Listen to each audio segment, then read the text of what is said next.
Now listen carefully and answer questions 1 to 5. The time is 6:55 on Thursday, October the 15th.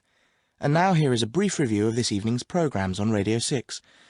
Starting in just a few minutes, at 7 o'clock, we have the first programme in our new series, Animal Talk, a documentary with Laura Martins and Jeff Burns. And I'll be telling you some more about that in a minute. Then at 7:50 there will be a broadcast on behalf of the Rare Species Protection Group, telling you about some of the work they're doing to preserve endangered species. This will be followed at 8 o'clock by today's episode of Park Square, our drama series following the fortunes of a close-knit community in North London, in which Sunita begins to wonder if Carl has been telling her the truth, and Carl gets into trouble when a private email is read by the wrong person. At 8:30 we have our phone-in programme, What's Your View? Today's topic is the impact of the media, and you are invited to call in with your own views and questions on this topic.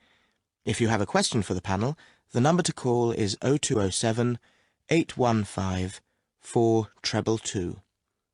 This will be followed at 9 o'clock by News and Weather, and then at the new time of 9:20 we have our Book of the Week, read by Graham Stanish.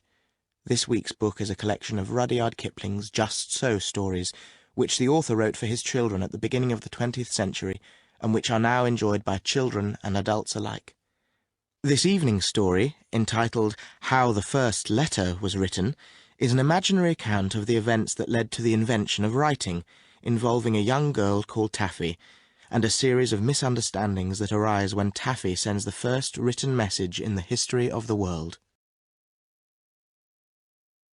Before you hear the rest of the talk, you have some time to look at questions 6 to 10.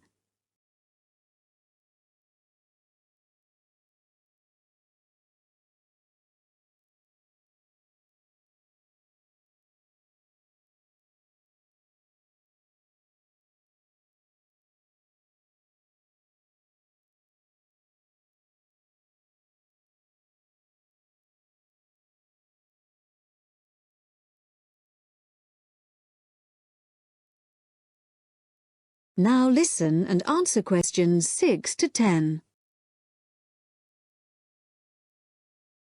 And now, some more information about our major new documentary series, Animal Talk, which explores the fascinating area of animal communication. Tonight's programme compares the communication systems used by two of the world's largest creatures, the killer whale and the elephant. Although these might seem like very different creatures, in fact there are a lot of similarities between them. They're both mammals, they both live in groups, and the social bonds they form are extremely strong. For example, when a new elephant is born, the others in the group will all gather round to greet it. They also live for a long time, like humans, and their brains are very large, which means that there may be room for something in there that allows them to process some type of language. In the programme, Laura Martins, who has spent many years studying the communication systems of whales, describes how although whales do have very good sight, like humans they mostly use sound to communicate. In the case of whales, this is because this travels well in water, where visibility may be limited. In the programme, you'll hear underwater recordings of the whale calls, but what we don't know yet is whether the whales are talking to one another, or whether the sounds are just to allow them to identify one another.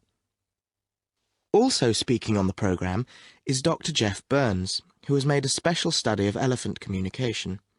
Elephants use all their senses to communicate, but as Dr. Jeff Burns explains, one way we are only just beginning to find out about is what has been referred to as silent singing.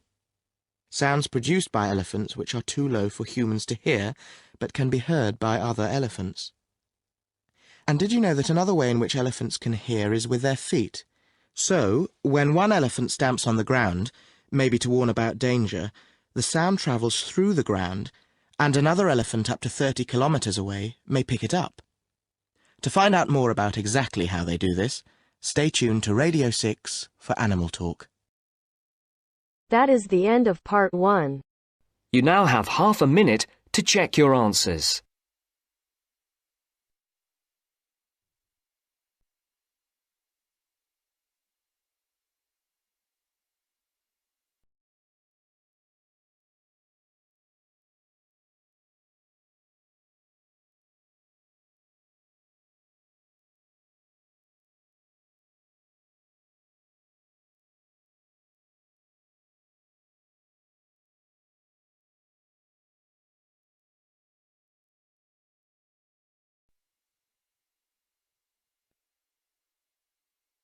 Now turns to Part 2. Part 2.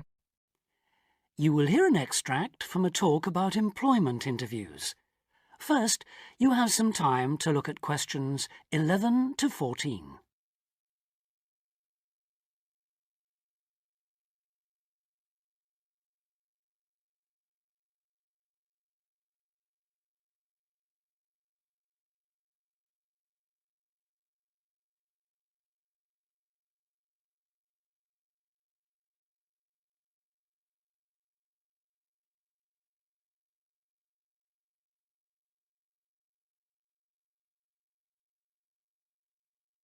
Now listen carefully and answer questions 11 to 14.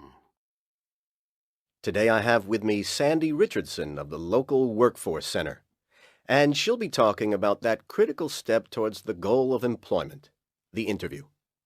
Sandy, what is an interview for, and what's the best way to approach it?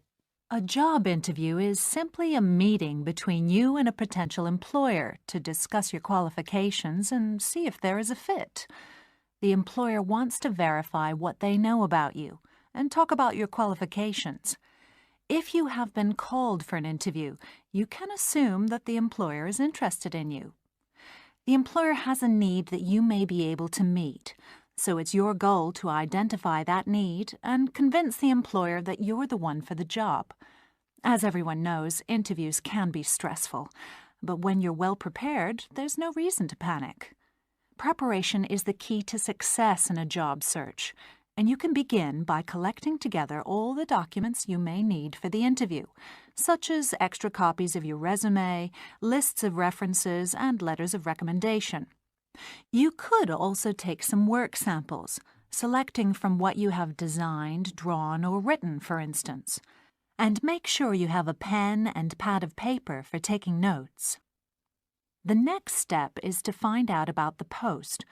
The more you know about the job, the employer, and the industry, the better prepared you will be to target your qualifications. Always request a job description from the employer and research employer profiles at the Chamber of Commerce or local library. You could also try to network with people who work for the company or with employees of companies associated with it. The next step is to match your qualifications to the requirements of the job. A good approach is to write out your qualifications along with the job requirements. Think about some standard interview questions and how you might respond. Most questions are designed to find out more about you, your qualifications, or to test your reactions in a given situation. If you don't have any experience or skills in a required area, think about how you might compensate for those deficiencies. Before you hear the rest of the talk, you have some time to look at questions 15 to 20.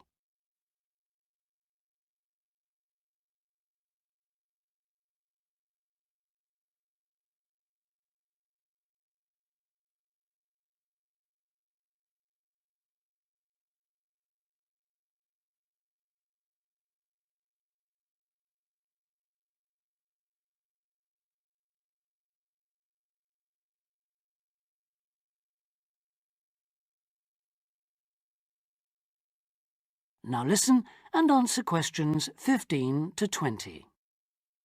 During an interview, it's important that you be yourself. Get a good night's sleep and plan your travel to be there in plenty of time so that you're not arriving out of breath with 30 seconds to spare. Don't, though, present yourself for the interview too early, 10 minutes at most. In the interview, listen carefully to each question asked. Take your time in responding and make sure your answers are positive. It's important to express a good attitude and show that you're willing to work, eager to learn, and are flexible. If you are unsure of a question, don't be afraid to ask for clarification. In fact, it's sometimes a good strategy to close a response with a question for the interviewer. In general, focus on your qualifications and look for opportunities to personalize the interview. Briefly answer questions with examples of how you responded in comparable situations, from either your life or previous job experiences. Something you should avoid are yes or no responses to questions. but don't dwell too long on non-job related topics. Use caution if you are questioned about your salary requirements. The best strategy is to avoid the question until you have been offered a job. Questions about salary asked before there is a job offer are usually screening questions that may eliminate you from consideration, so be warned. On the other hand, it isn't inappropriate to show your enthusiasm if your first impressions of the interview and of the employer are good ones. So, if the job sounds like what you are looking for, say so. Keep in mind that the interview is not over when you are asked if you have any questions. Come prepared to ask a couple of specific questions that again show your knowledge and interest in the job. Close the interview in the same friendly, positive manner in which you started. When the interview is over, leave promptly. Don't overstay your time. Think about the interview and learn from the experience. Evaluate the success and failures. The more you learn from the interview, the easier the next one will become. You'll become much more confident. To close, here are a few more tips. First, maintain good eye contact throughout the interview and be aware of nonverbal body language. Second, dress a step above what you would wear on the job. Go to the hairdressers, have a shave, etc. Remember that your appearance is a key indicator of whether you have the right attitude, so it can pay to give some thought to how you look. And finally, don't be a clock watcher. That is the end of part 2. You now have half a minute to check your answers.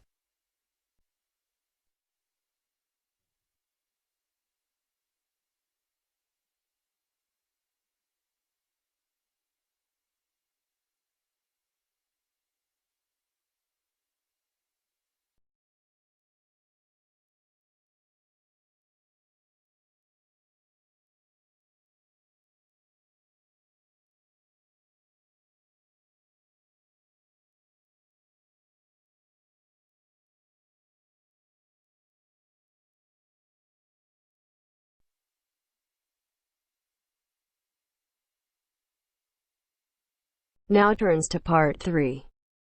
Part 3. You will hear a woman called Phoebe, who is training to be a teacher, talking to her tutor called Tony about research she has done in a school. First, you have some time to look at questions 21 to 25.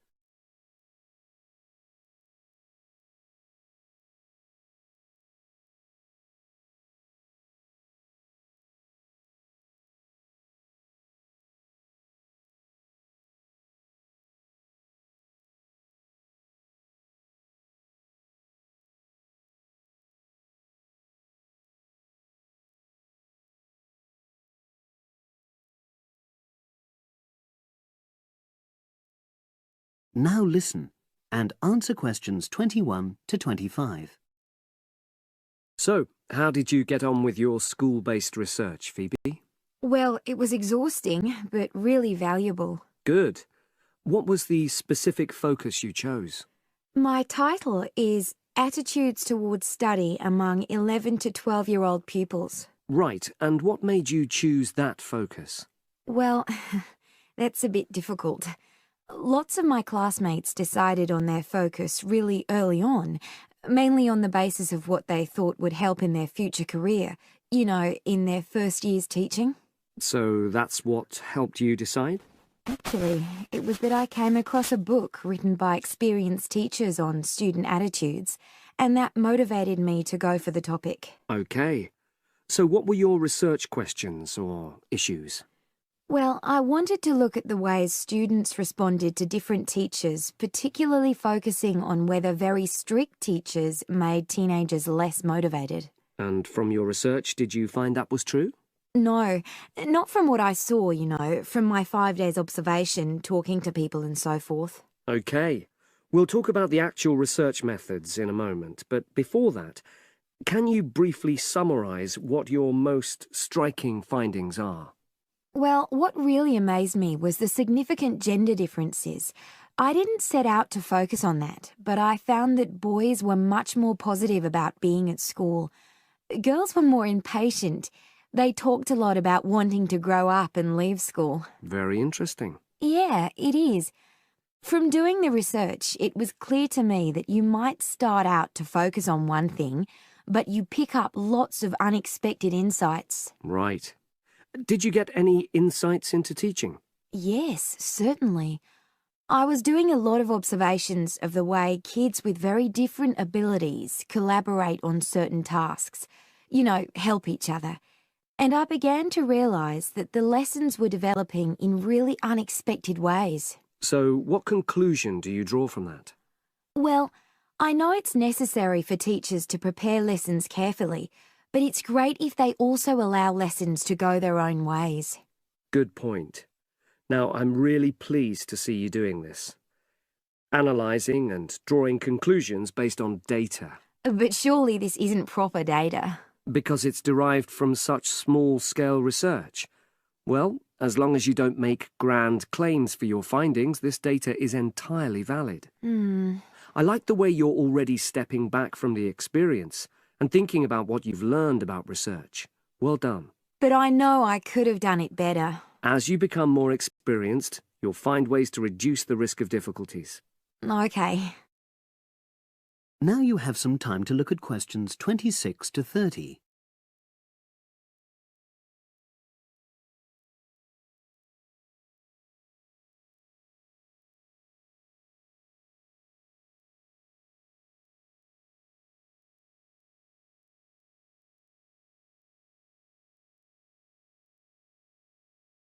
Now listen and answer questions 26 to 30. So, let's look in more detail at how you gathered your data. Let's start with lesson observation.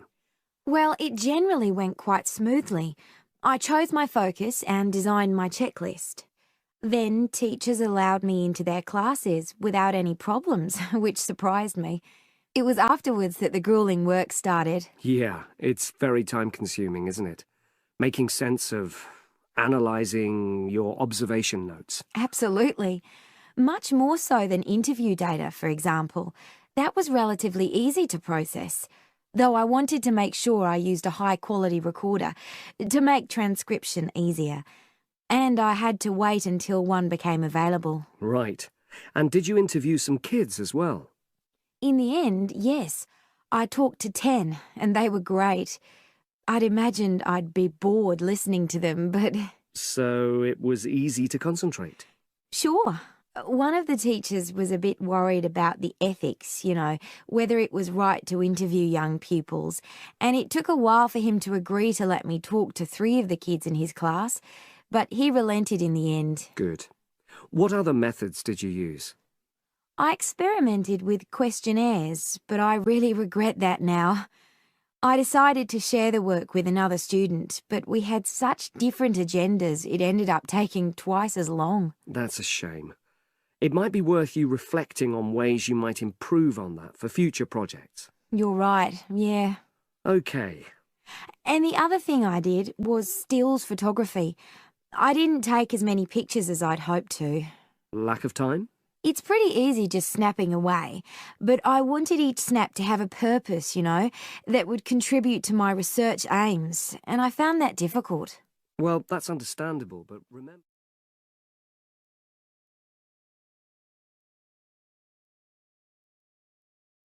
That is the end of part 3. You now have half a minute to check your answers.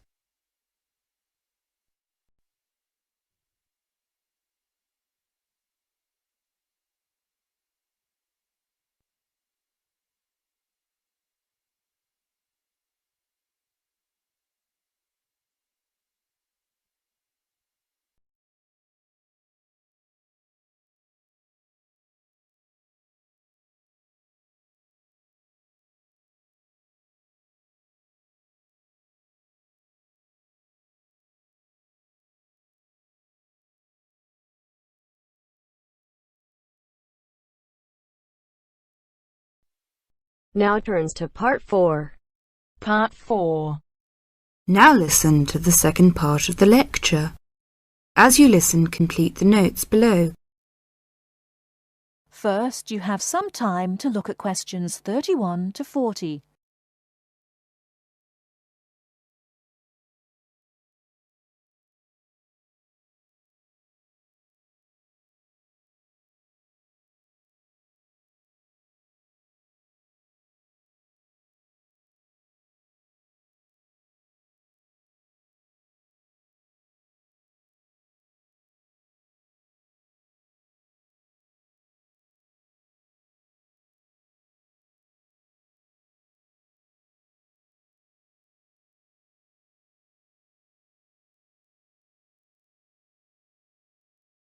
Now, listen carefully and answer questions 31 to 40. Many typically American characteristics, individualism, self-reliance, informality, punctuality, and directness, are a result of those values mentioned earlier. Other national traits could also be identified, however. 1. Americans cooperate. Although often competitive, Americans also have a good sense of teamwork and cooperate with others to achieve a goal. 2. Americans are friendly, but in their own way. In general, friendships among Americans tend to be shorter and more casual than friendships among people from other cultures. This has something to do with American mobility and the fact that Americans do not like to be dependent on other people. Americans also tend to compartmentalize friendships, having friends at work, family friends, friends on the softball team, etc. 3. Americans ask a lot of questions, some of which may to you seem pointless, uninformed, or elementary. Someone you have just met may ask you very personal questions. No impertinence is intended. The questions usually grow out of a genuine interest. 4. Americans tend to be internationally naive. Many Americans are not very knowledgeable about international geography or world affairs. They may ask uninformed questions about current events and may display ignorance of world geography. Because the US is not surrounded by many other nations, some Americans tend to ignore the world. 5. Silence makes Americans nervous. Americans are not comfortable with silence. They would rather talk about the weather than deal with silence in a conversation. 6. Americans are open and usually eager to explain. If you do not understand certain behavior or want to know what makes Americans tick, do not hesitate to ask questions. Just as values and traits differ somewhat from one culture to another, so do the personal habits associated with good manners and courtesy. While very often there does not seem to be any particular reason why a particular way of doing something is considered good manners, observing these cultural rules will make Americans more comfortable with you, and therefore you with them. It is, of course, impossible to cover all the possibilities here. If you are unsure in a situation, just ask. Americans like to be helpful. 1. Queuing up or lining up is essential. Courtesy requires that you do not push from behind, stand next to the person being helped, or cut into a line. If you should accidentally bump someone, you should say, "Excuse me." 2. Americans blow their noses into a tissue. Spitting, clearing phlegm, or sniffing as from a cold are considered rude. 3. It is considered poor manners to slurp, chew noisily, or open your mouth while chewing. 4. Questions are seen as a good way of getting acquainted, but questions about a person's age, financial affairs, cost of clothing or personal belongings, religious affiliations and sex life are considered too personal for questioning, except between very close friends. 5. Men generally do not hold hands or link arms in public with other men.